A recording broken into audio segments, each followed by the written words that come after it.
Namaste. Welcome to the 2025 Harvard Bhakti Yoga Conference. This is a historical event at Harvard Divinity School.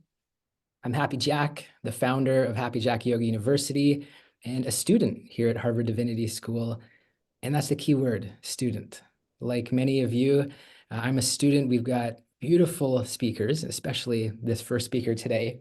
And we get to be a student. We get to learn. I've been given the service of facilitating the conference, but really we have over 40 renowned scholars, monks, yogis, and thought leaders from around the world. Really, the purpose of this conference series is to bring together prominent voices to explore the transformative path of Bhakti Yoga. It's the yoga of love and devotion and selfless service.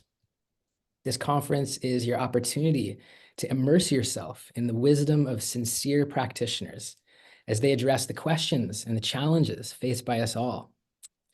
You can expect thought-provoking discussions, actionable insights, and a deeper understanding of how to cultivate grace in an age of distraction and how to incorporate Bhakti Yoga in your life. Very excited to welcome you here for our session today with our esteemed guest. And just before we get to him, before we introduce our guest, will you share in the chat where you're tuning in from? We've got over 1,200 registrants for the conference. Of course, there'll be a smaller subset who are here with us on each Zoom session, but please let us know where you're calling in from. I see they're coming in all over the world. Even just looking at our speaker demographics, we've got speakers from over a dozen nationalities.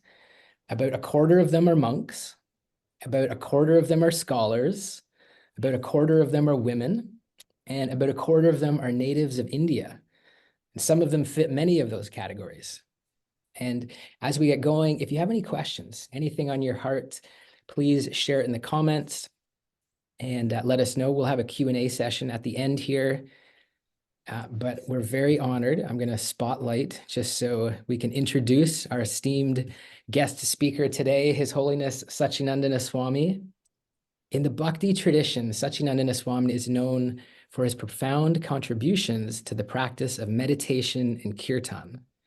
With over 5 decades of experience in mantra chanting and contemplative practice, he has inspired seekers worldwide through his deep insights, meditative kirtans, and transformative retreats.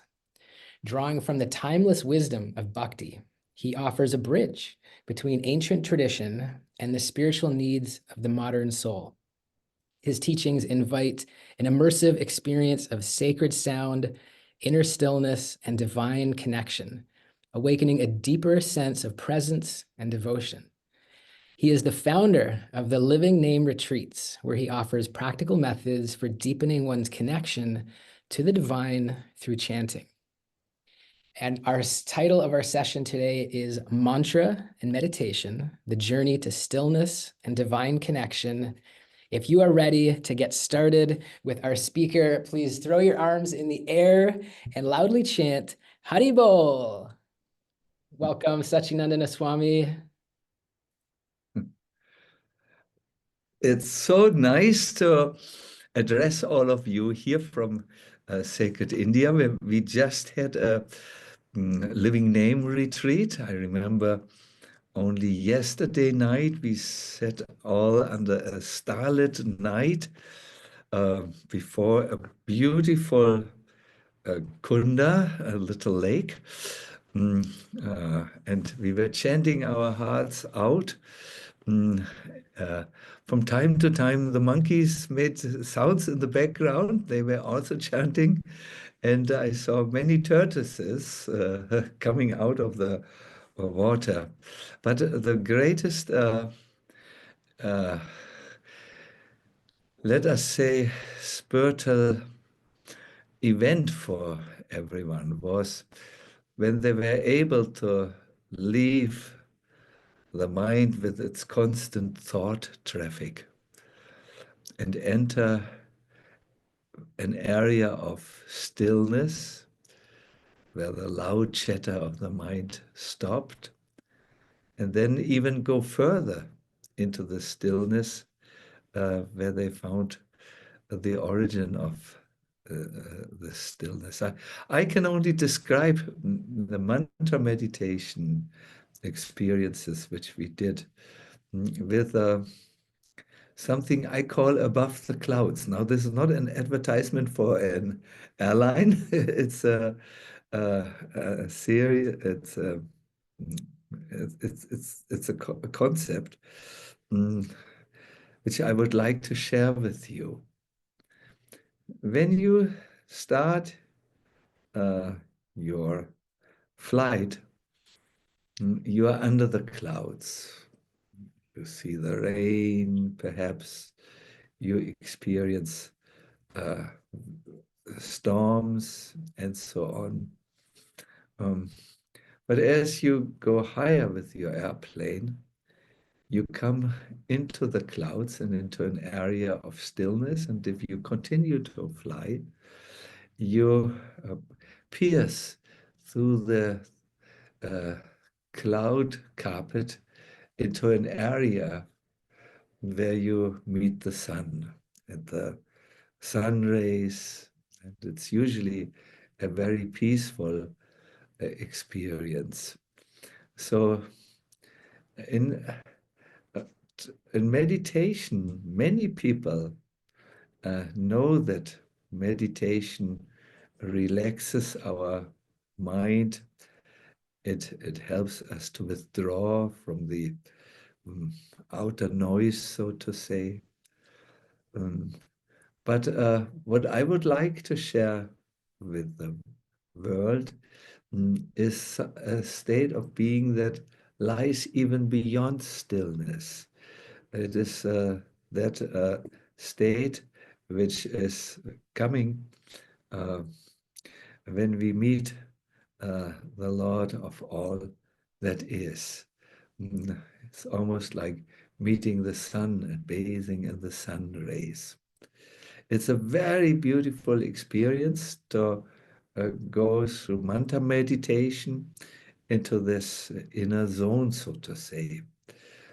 So you leave the world behind, you enter into an area of stillness, and then you move beyond the stillness to a meeting, a rendezvous with the Supreme Lord, who does and undoes the world, but who is beyond his all-powerful aspect, a loving, delightful, joyful presence that invites you to come into his presence. I would like to do with you such a meditation towards the end. But first of all, I would like us all to explore a little bit this concept of moving inside and meeting inside various states of realization. In the Upanishads, there is a very nice verse which asks a question: who observes the world? Answer: the I. Who observes the I? The mind. Who is it that observes even the mind? The intelligence. And who observes the intelligence? The Atman, or the true self. So you can see, you go deeper and deeper, you go more and more inside, and at the end, you come to the true self who's beyond the intelligence, beyond your various concepts and plans, who is beyond the physical organs like the eye. It is the ultimate, it's the witness. But now comes the question, who is it that observes the immortal self? And the answer is, it is Vasudev Krishna, one of the many names of Krishna, of God. So to connect with him, there is always an invocation that is chanted before spiritual gatherings. And I would like to chant it. And if you can follow, I will chant very slowly so that you can all recite this mantra. But I request you to sit in an upright, attentive position. You might like to roll a little bit the shoulders back. Take a deep breath in, and then I will chant the mantra and you kindly repeat 3 times. Om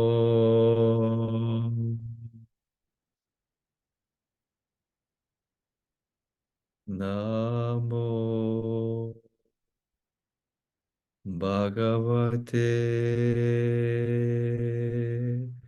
Vasudevaya.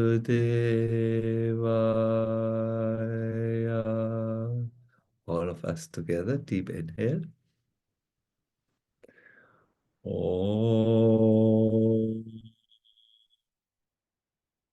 Namo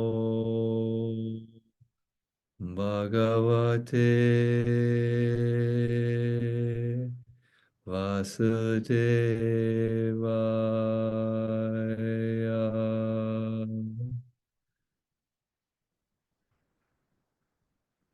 Om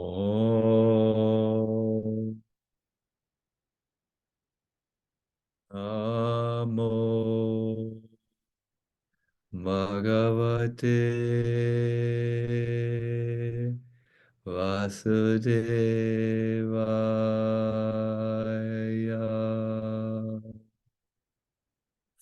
And one last time. Om Namo Bhagavate Vasudevaya.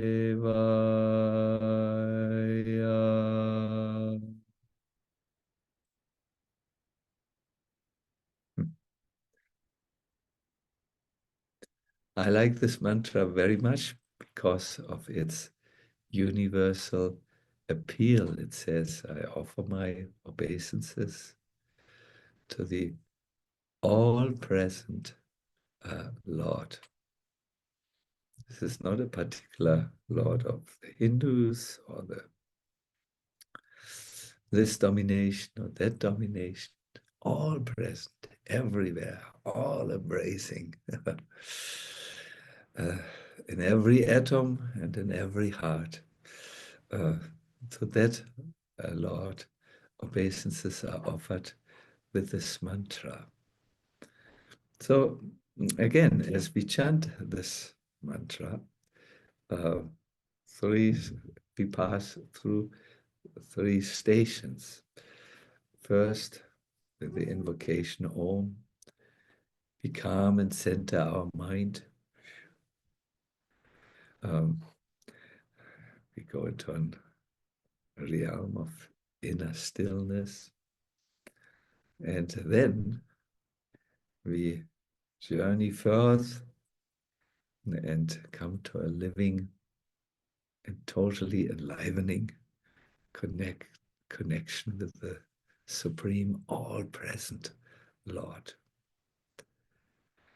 In this process, we may shed various false conceptions of ourselves. And that's very, very important.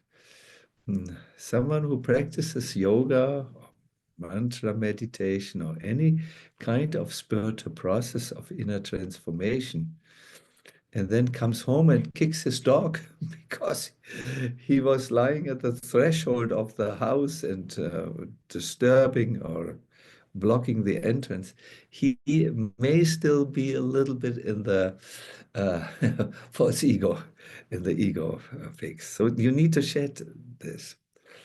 I would like to tell you a story, a wisdom story, because that's how in the Indic traditions, knowledge is often mm, uh, presented. There was once a princess who, on her 18th birthday, had a great birthday celebration where she danced the last dance with the prince of the neighboring countries. Rumors were underway that the two kingdoms would be joined through the marriage of the princess and the uh, prince. They were very happy uh, about this. Mm. Then, around 2 o'clock in the morning, the princess went up into her bedchamber to sleep. And as she was lying down on the bed, she heard a most disturbing voice. The voice said, "Let me free. Finally, let me free." The princess jumped out of bed, pulled her dagger, ready to confront the intruder. And she asked, "Who are you that is calling?" "I am your true self." "Nonsense," responded the princess. "I am myself."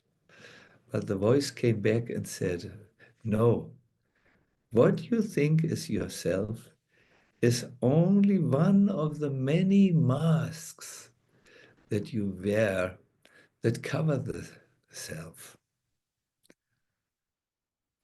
The princess was very upset with this turn of events. She ran out of her bedroom and out of the castle into the park. And finally, uh, after running for a considerable amount of time, she found an old tree and leaned against it and fell into a somewhat disturbed uh, sleep. In the morning, she awoke. The first thing she noticed is that there was a movement in the underbrush, and a saintly looking person walked out towards her and asked her, "Have you heard the voice?"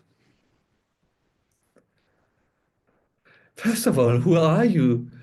asked the princess, "and what's going on, and how is there what is it called, mm, com complicy, or are you all working together against me?"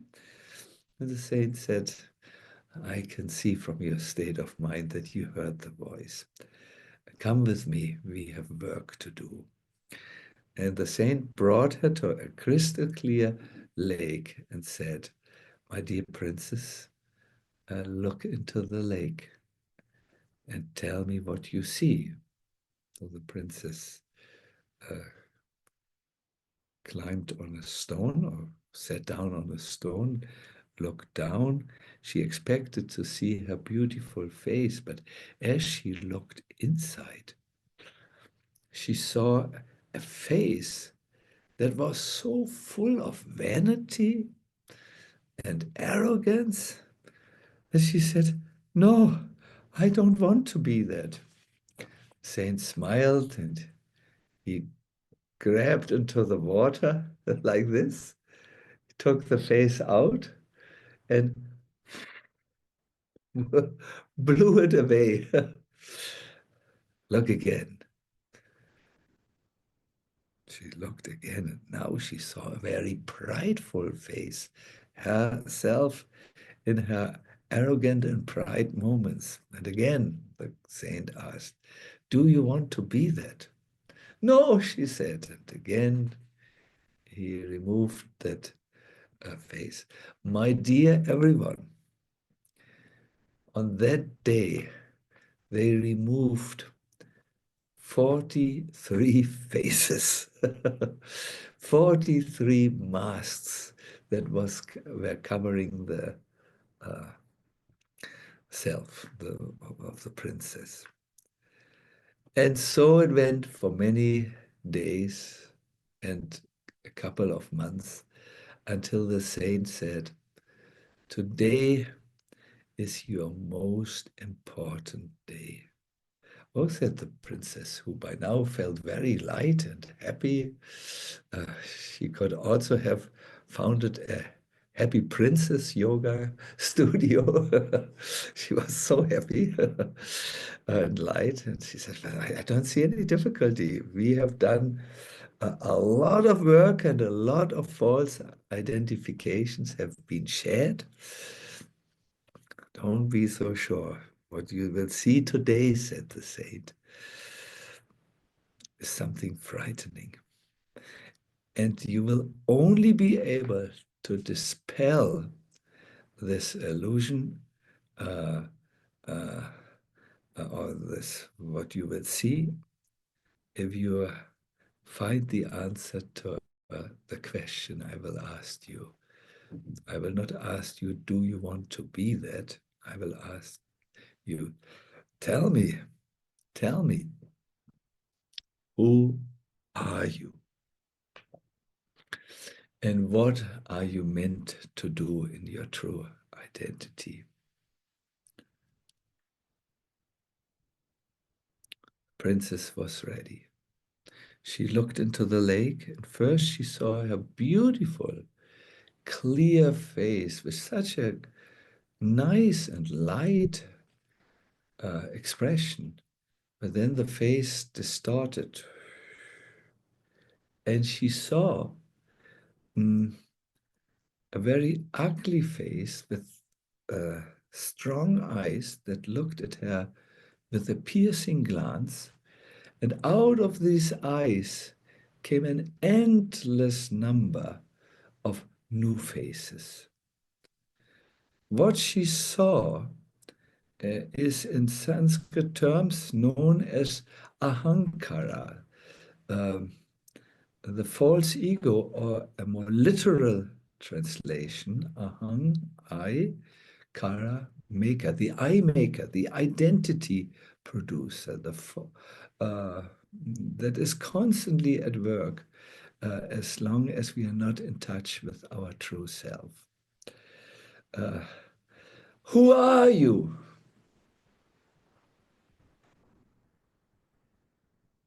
First, there was no answer. The princess was in shock. But then, almost as if listening through the corridors of time, time that reached back very far, she heard a, at first, feeble voice that grew in strength as she gave the voice space. The voice said, "I am an eternal soul."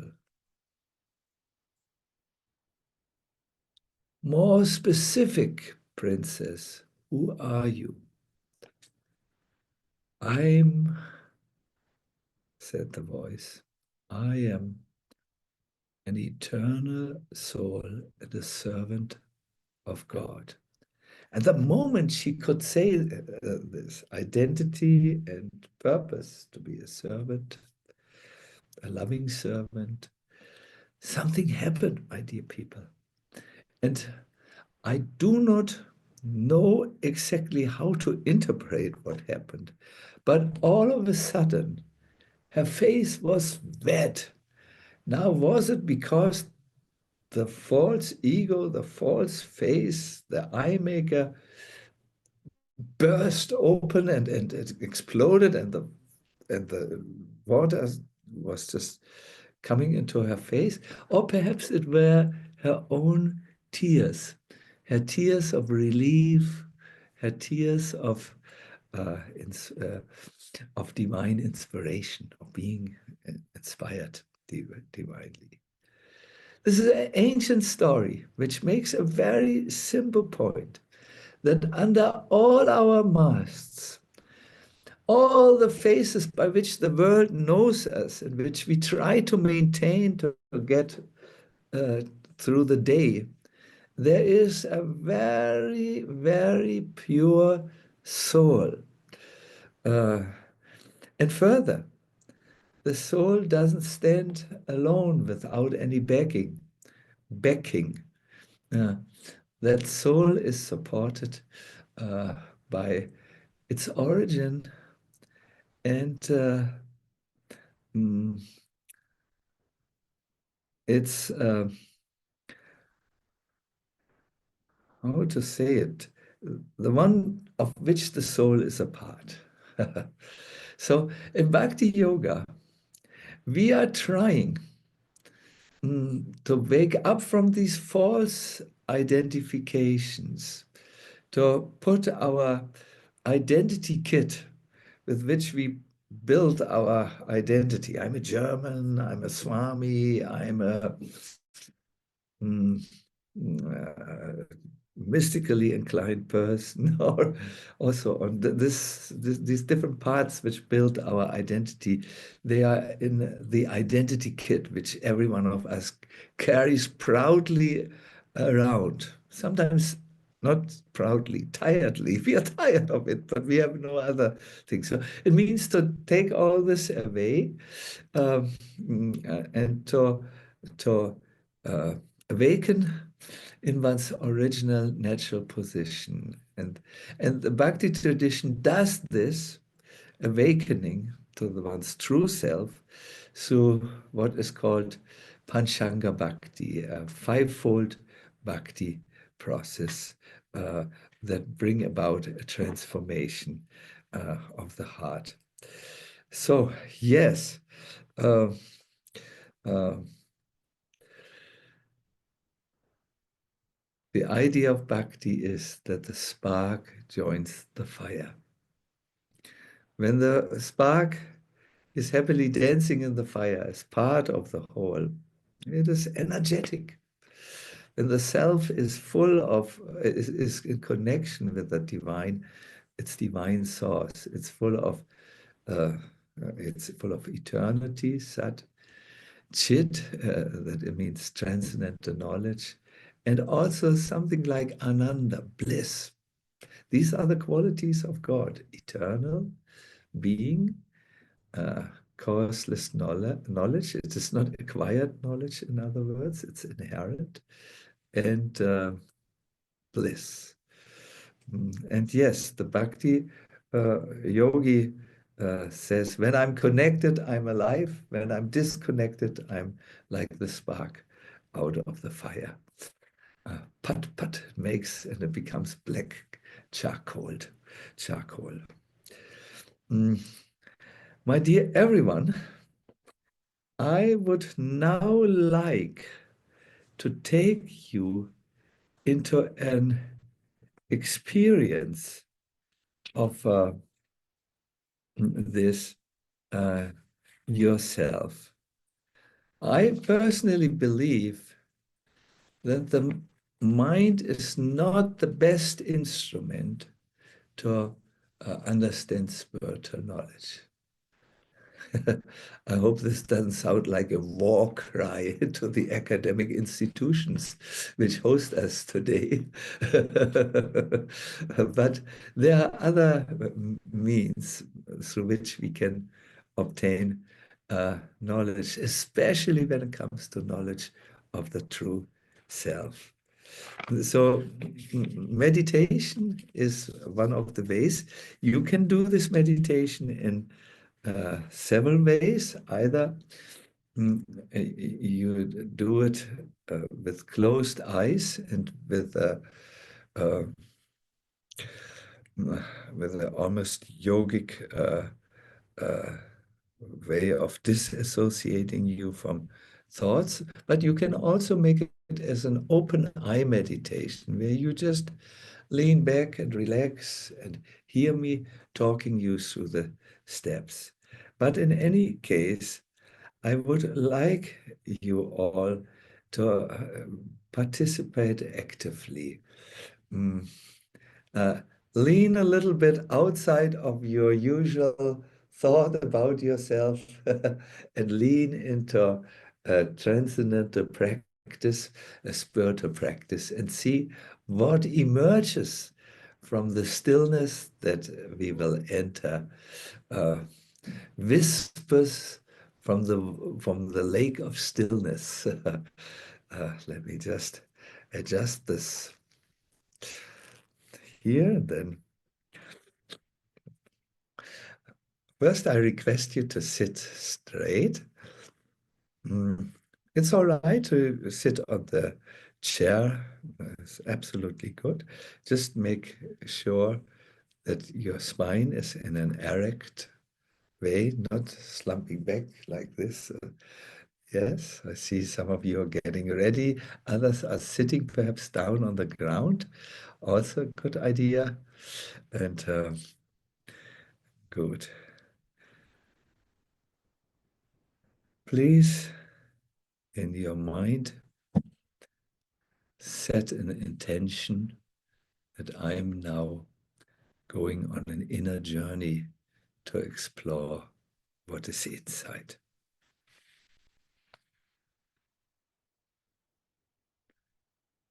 Re Release any distractions. If you have a mobile phone on, it's good to switch it off now. And release any concerns from your mind, which you have perhaps about paying the rent or anything like this. And create a space where you can explore an inner journey that brings you in contact with the self. We start in a very simple way by becoming aware of our breathing. Just notice the rise of your chest when you inhale, and notice the fall of your chest as you exhale.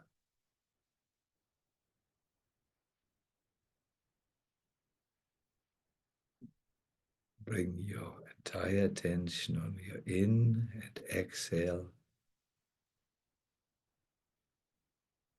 Connect your mind with your breath. Walk with your breath. Each time you breathe in, be aware that you are breathing in. And the same thing, each time you exhale, walk with your exhale. We will do this a few times now without me guiding you.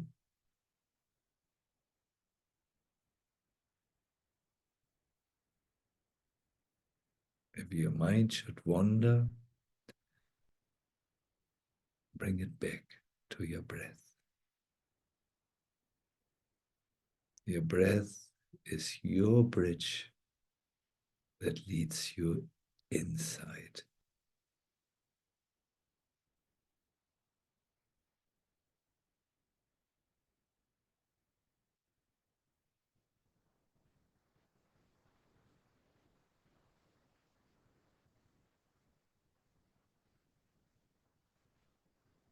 First class.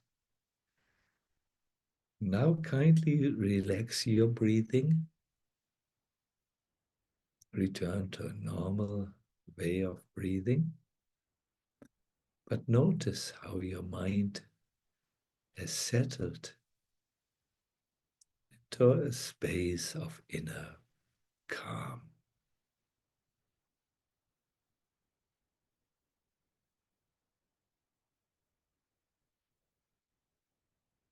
Next, release or let go everything that is happening at present in your life. Your job and your roads, let go. Any plans for the future, any desires, for the moment, let go.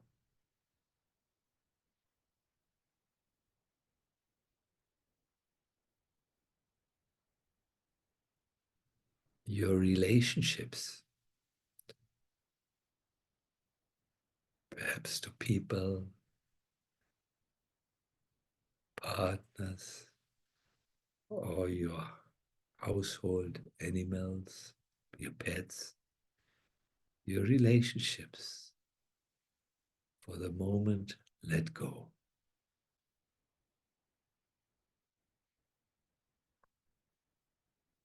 And even your body.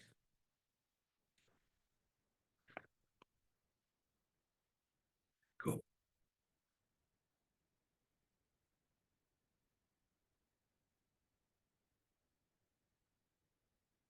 Sense freedom,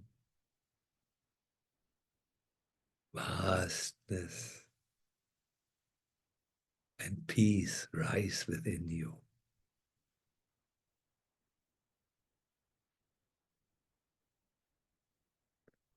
Let the peace of just being fill you, expand within. And then ask the old question, who am I really? Or more concrete,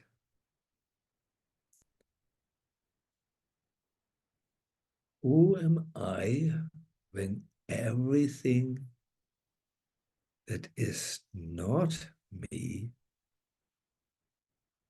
is gone? Once again, who am I when everything that is not me is gone?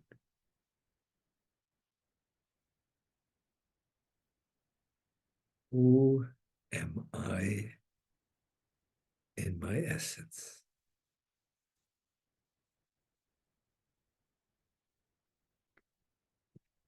As you are asked,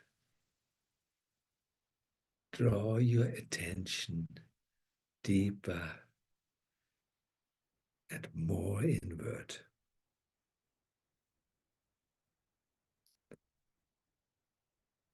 Notice these moments of an inner stillness.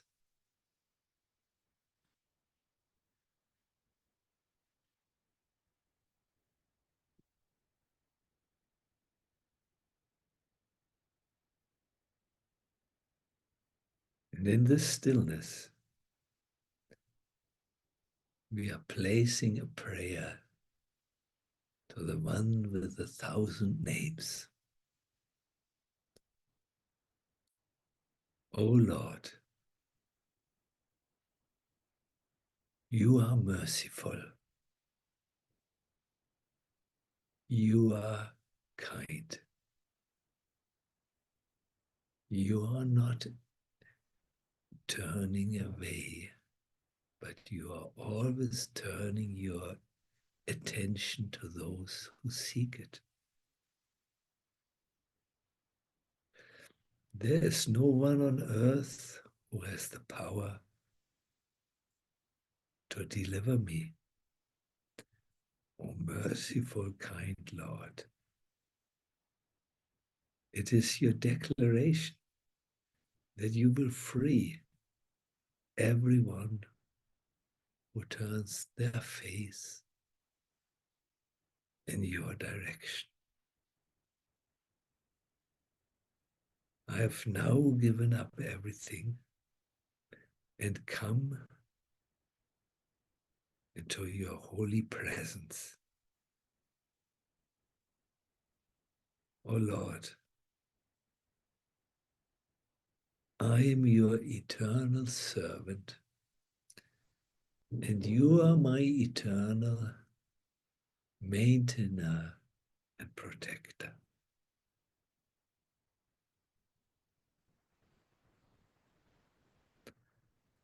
For a moment, just rest in this state of being, this awareness.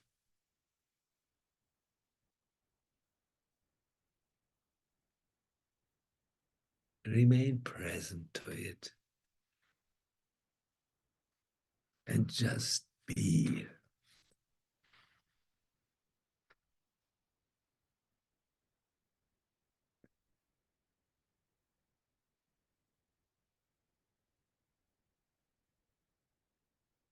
We will now end our meditation. Take a few deep breaths.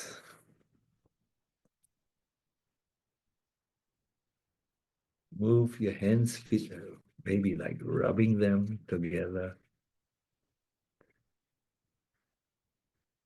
A good thing to do to come back to room awareness is to put your hands before your eyes like you do in palming.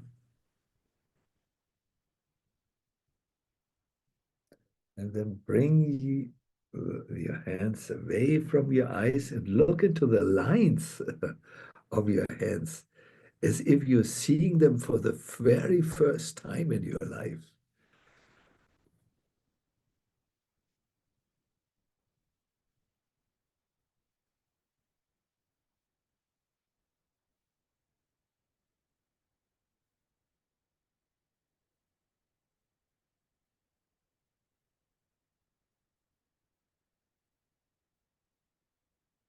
Thank you very much. And I would like to end my remarks or my little session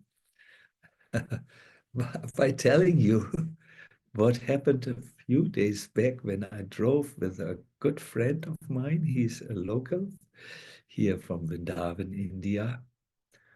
Mm. He has a small little car, so we drove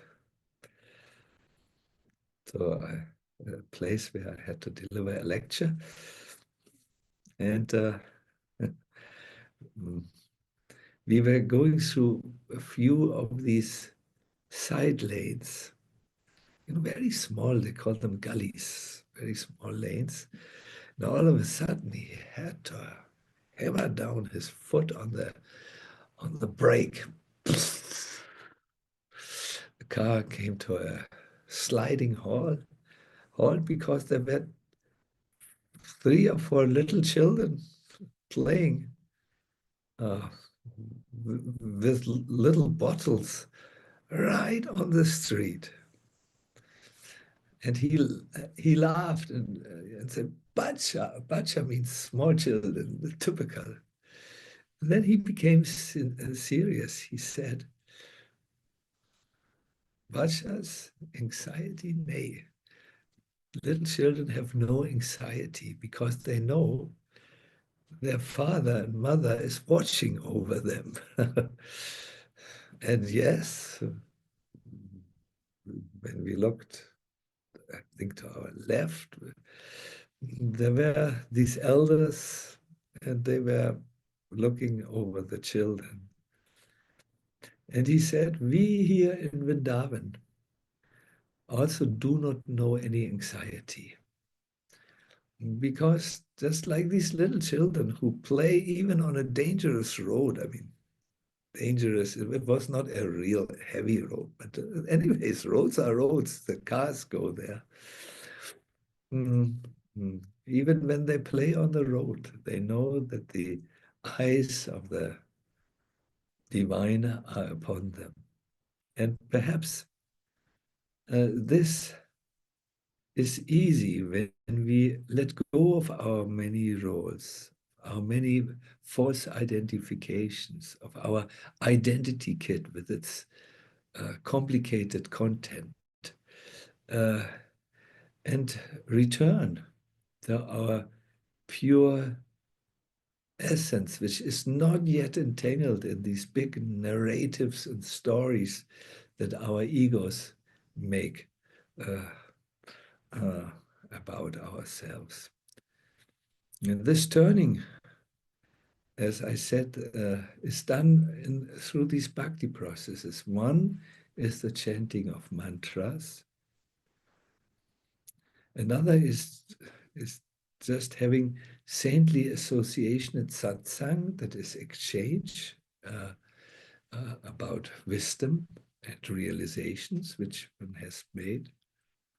Yet another one is studying and meditating about the wisdom text of sacred scripture, and then visiting holy places that are imbued with certain Shakti,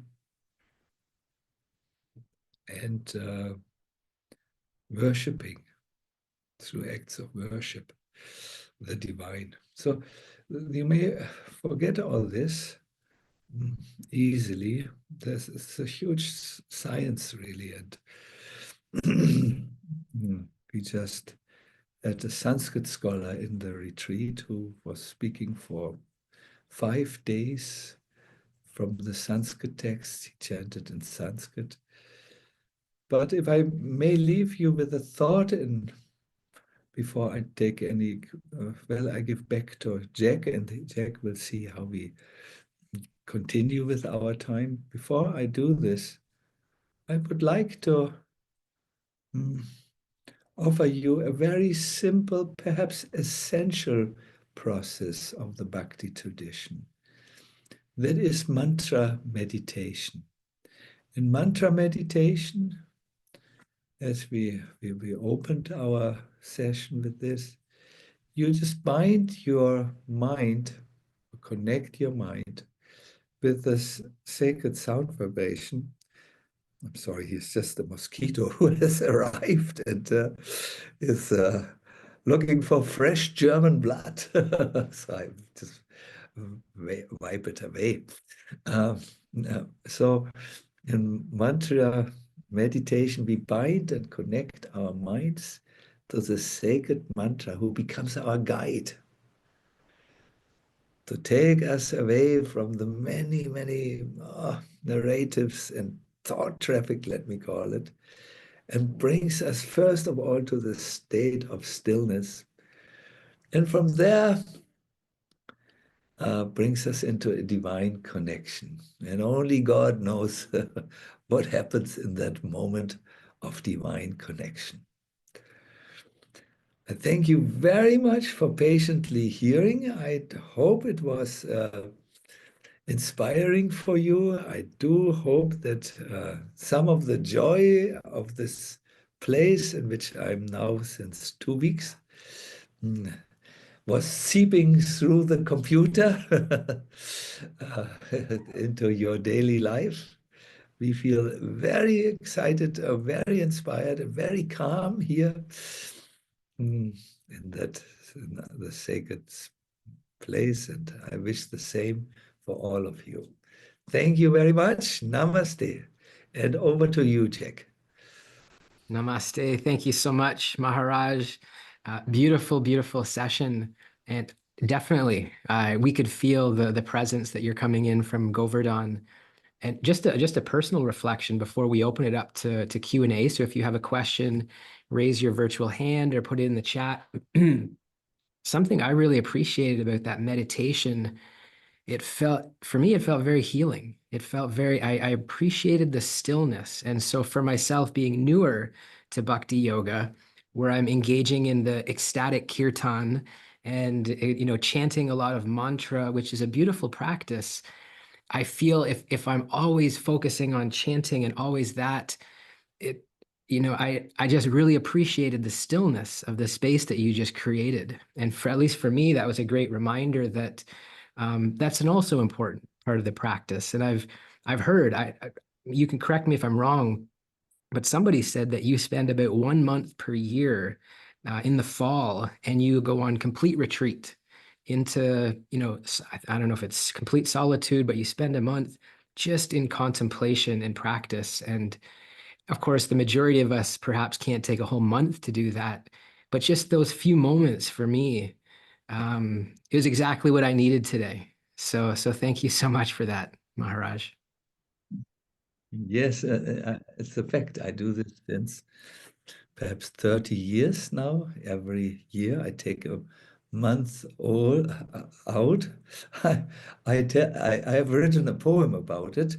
Uh, Lock me up in my little meditation hut, throw the key away, because then finally I might be free. The road goes inside, yes, and it's a fact. This the stillness is such a good launch pad, if you want to use a modern term, from where you can access these realms that lie beyond the mind and the intelligence. Yes, it is a very launch pad. It's very, very nice. This is um, it's very, very, very much required in the spiritual path to come to the stillness and then feel real ecstasy. Otherwise, you might just put something on the disturbed mind, and the surface, let us say, the surface is good, but the what is underneath is still rotten. It's almost like dentistry. When you have a rotten teeth, you might put a beautiful gold crown over it, but the pain will fester and increase even. So you must repair that restlessness, that constant thing. Yes, and then the gold crown will be much better. Beautiful. Yeah. Well, thank you so much for that experience. We're going to take some questions. And actually, Sarah and George had connected in advance. So I'm going to jump to them first, and then we're going to come to Harshit after. But let's bring Sarah and George on the line. Welcome, calling in from UK. Hi. You knew we'd have a question. We've always got questions. Thanks very much for that. That was fantastic. It was really relaxing. I guess we're coming at back to you. We're pretty new. I mean, we've been in Habitat for a couple of years, but we're still quite new to this kind of idea of this. And I was really interested to hear the five-fold Bhakti process. In fact, that was going to be my question, but you've kind of gone through that. So that's the chanting of the mantra, satsang, studying the texts, visiting holy places and worshipping. Is that a good place to start? I mean, how would you just pick the one you're most interested in, or do all of them simultaneously? What's a good place to begin? Thank you very much. Follow your interest, really. Follow your inner passion, if you use. That's maybe a very intense word, but then you will find your treasures. We all have certain inclinations, and someone might have a studious nature and appreciate wisdom texts. Others might feel drawn to any acts of worship, and yes, follow your calling here. Trust your calling. Okay, we're doing. In fact, I bought my first mala. It arrived in the post today, so I'm going to be trying that later on, because that's something I haven't done officially. We've been doing quite a lot of sort of just chanting in our head, but we thought if we're going to take this seriously, I better begin for real. So here I am.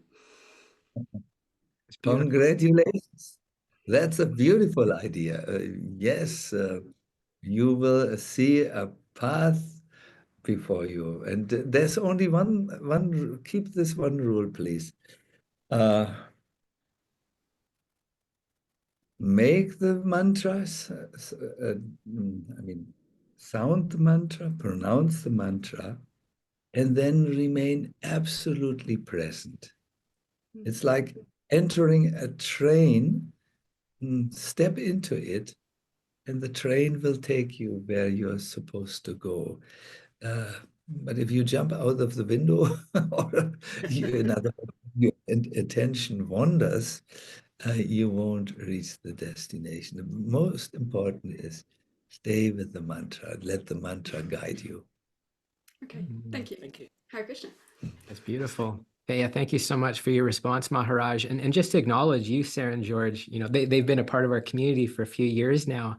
And it was interesting what you said, Maharaj, where we all have a different inclination. So although they're just starting today, you could say, with chanting on the mala beads, they have a full copy of Srimad Bhagavatam, and they're reading it from start to finish, all of the purports, and they're committed to having the whole volume, all of the volumes finished by this fall when they come to India with us. So that's a huge acknowledgement. And I think now this practice of japa will just be a beautiful complement and just like a nourishing practice for you to bring into your life. So I just want to acknowledge you both.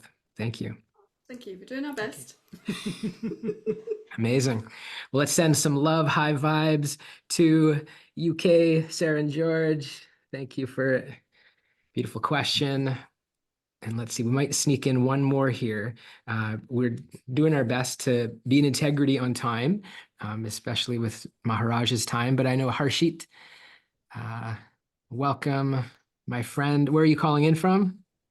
Hare Krishna Maharaj. Yeah, I'm from India, Beautiful. Which part? Punjab. Punjab. Beautiful. Sat Sri Akal. Yeah, so my question is, how can we feel Krishna's presence while chanting? Wonderful. How can we feel Krishna's presence while chanting? There are 3 gates you must pass through. And then the altar will open and you see the Krishna, or you feel Krishna. The first is your physical body. You must listen to the sound vibration with your ears as you produce the sound with your vocal cords. The first gate. Then you go deeper.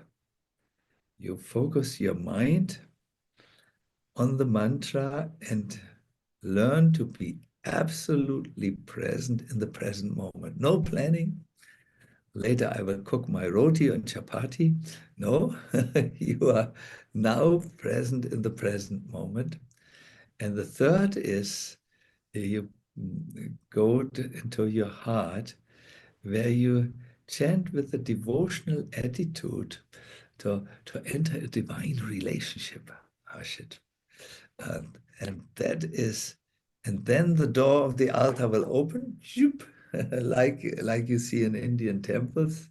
You go you go through the first gates, the entry gates, and so on. And then you stand before the altar, and then at one stage the doors open, and there's darshan.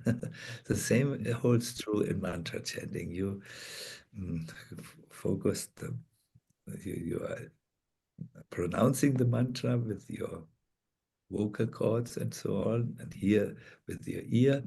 You focus with your mind, and you bring your devotional heart, and then the doors will open, and you will perceive the Lord in His divine presence. Thank you. Try it. Body, mind, heart. No, you need to go through these 3. Thank you, Maharaj. Beautiful, beautiful question. Thank you so much, Harshit. I could see the acknowledgement in the chat. That was very helpful. So let's send some love, high vibes. Punjab, India. representing. Thank you so much, Prabhu. What do you think, Maharaj? It's time. Well, would you want one more, or are you on a? How's your schedule? I want to be mindful. I could take one more, and then I have to pack my things and go to Rishikesh. Wow. Oh yes. So yes, Well, Jack, let's. I want to take everyone in the call with me, and then we take a collective bath in the Ganga. But that may have to wait for later. Let us do one more, and then we can slowly Let's do that. mention. Let's bring it to. We've got one more here. Priyanshi, Hare Krishna, welcome. Hare Krishna, Maharaj, please accept my humble obeisances. Thank you so much for such a wonderful seminar. It really helped me.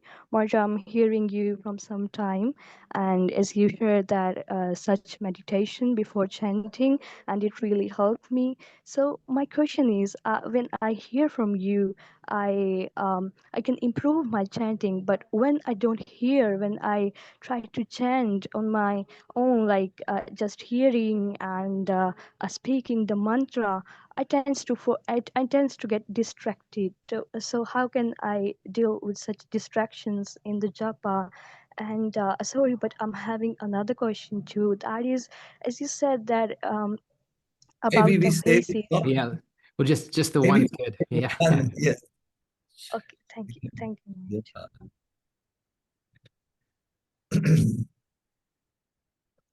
See, we all have to come to a stage in our life where we are not entirely dependent on the presence or you know the recordings or whatever, the audio presence of a teacher or an inspiring speaker from outside.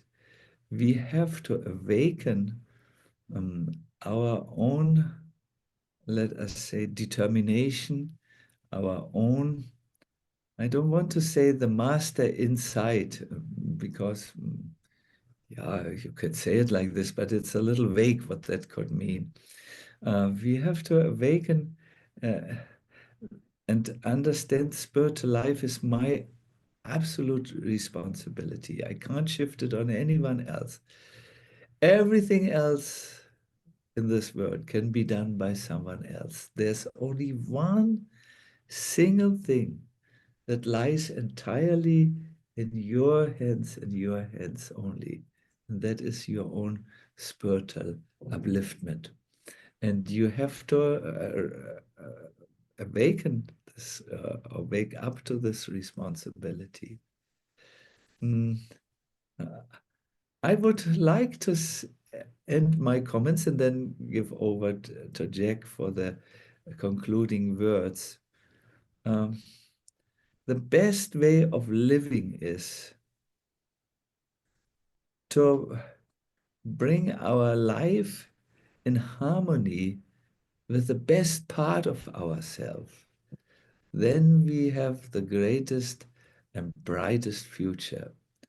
Bring your life in harmony with that best part within yourself. And then you will have a very good voice all the time, which will say, your good name was Priyanshi.